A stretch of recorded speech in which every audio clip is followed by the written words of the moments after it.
அந்த ஒரு கிஃப்டால வீடு பத்திட்டு எரிய ஆரம்பிக்குது. அங்க இருக்கக்கூடிய நாய் பூனைலாம் வித்தியாசமா ஒலி எழுப்ப ஆரம்பிக்குது.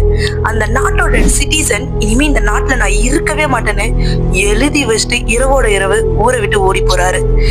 இந்த ரியல் இன்சிடென்ட தெரிஞ்சுக்க நம்ம வீடியோ ஃபுல்லா பாருங்க. 1970ல டோனான்ற பொண்ணுக்கு அவங்க அம்மா அவ பர்த்டேக்கு ஒரு கிஃப்ட் பிரசன்ட் பண்றாங்க. டோனாவும் அந்த கிஃப்ட ஓபன் பண்ணி பாக்குறா. கிஃப்டுக்குள்ளார ஒரு அழகான ஒரு பொம்மை. அந்த பொம்மைக்கு ரக்கடி ஆனன் பேர் வச்சு அந்த பொம்மைய பாசமா பாத்துக்கிறா. அவ ஒரு நர்ஸ். அவ டியூட்டிக்கு போகும்போது அந்த பொம்மைய பெட்ல வச்சுட்டு போவா. ஆனா வந்து பார்க்கும்போது அந்த பொம்மை ஜன்னல் ஓரத்துல இருக்க ஆரம்பிக்குது. இத டோனா வாட்ச் பண்ண தவறா.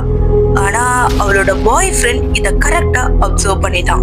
டோனா கிட்ட எடுத்து சொல்ல ஆரம்பிக்கிறான். டோனா இத அலட்சியப்படுத்துறா. ஒரு நாள் அவன் பாய் ஃப்ரெண்ட் அவ கூட அறையில இருக்கும் போது அந்த பொம்மை அவனோட கழுத்துல ஏறி உட்கார்ந்து அவனை நெரிக்க ஆரம்பிக்குது. இத பார்த்து ரெண்டு பேருமே பயந்து போய் பேரண்ட்ஸ்ல இந்த விஷயத்த கன்வே பண்ண ஆரம்பிக்கிறாங்க.